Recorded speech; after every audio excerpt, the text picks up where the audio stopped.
So Steve, obviously we've got some great ideal, or it looks like ideal conditions where we could see some early planting of soybeans this year in Ontario.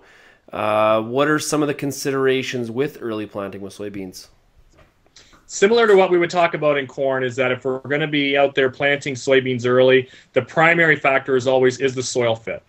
If we look at situations last year where in Ontario we were in a late planting window, a lot of folks were looking at the calendar, and about that 10th of May, we had sun long enough that the soil looked like it was fit, especially in the top, and a lot of folks started going.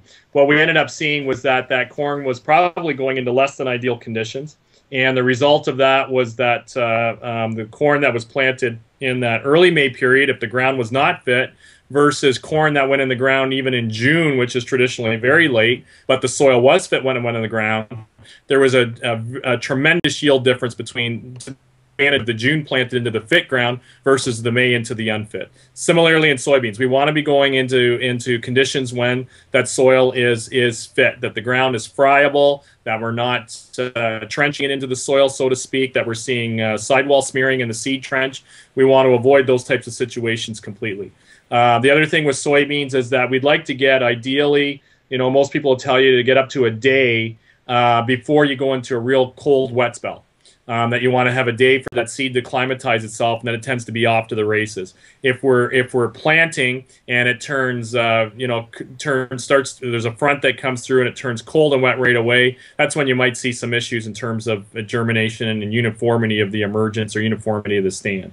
But if the soil is fit, and the climate conditions are good. We saw that a couple of years ago here where you could plant the last week of April, tremendous soybean crop. The early planting really had the advantage. One thing producers want to consider if they're planting early also, and if it's several days in advance of when you would typically go, or weeks ahead of when you would typically go. With soybeans, what you may want to consider is switching maturities and going to a longer day maturity soybean. And then you've got a variety that'll capture more sunlight as we go through the summer, and hopefully that'll help give you a higher yield. So do you expect that we're going to see people going in, like obviously with soybean, prices are very good. There's a huge profit potential. Do you see people going in planting soybeans earlier than, say, normal? A lot of the talk this winter and a lot of the presentations industry-wide by extension specialists and the like has been about the advantage of planting early. So I think this is a year that's conducive to doing that. Last year, because of the really delayed start that we had, and most of the beans went in the ground in June, we didn't have that opportunity to plant early. This year, it looks like we'll have that opportunity, similar to what we had in a lot of areas 2 years ago, that we could get those beans in the ground a lot sooner than we would typically think about it. And what the trial results have shown overall is that if you've got an advantage to plant soybeans early, you're going to be able to capitalize as much or more by planting your soybeans early into fit conditions as compared to planting your corn on an earlier time frame. And I guess when we're planting early, the role that seed treatments and inoculants play in protecting that seed and getting that seed out of the ground and producing that higher yield.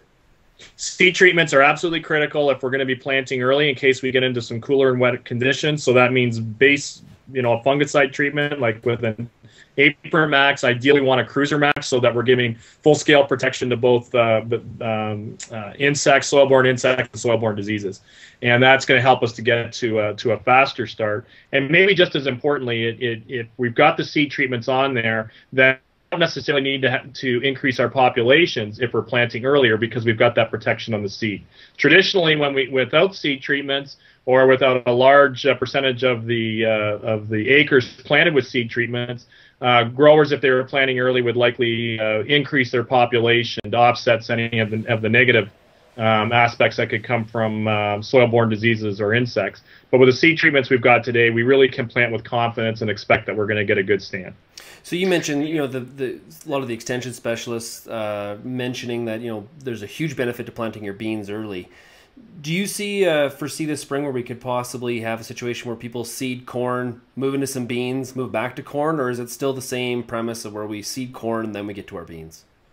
A lot of folks will probably stick with their corn and finish their corn and then go in with their soybeans. That's the way the equipment is set up and everything else. But there are some producers who have actually bought planters so that if the ground is on those fields targeted for soybeans, they can plant soybeans before their corn or do both at the same time. So I think we're a lot of the agronomic research the last few years, which has helped to point out the advantage to planting early, is also supporting the fact we've only got so many days to plant. And so growers want to capitalize on it both for their soybeans and their corn.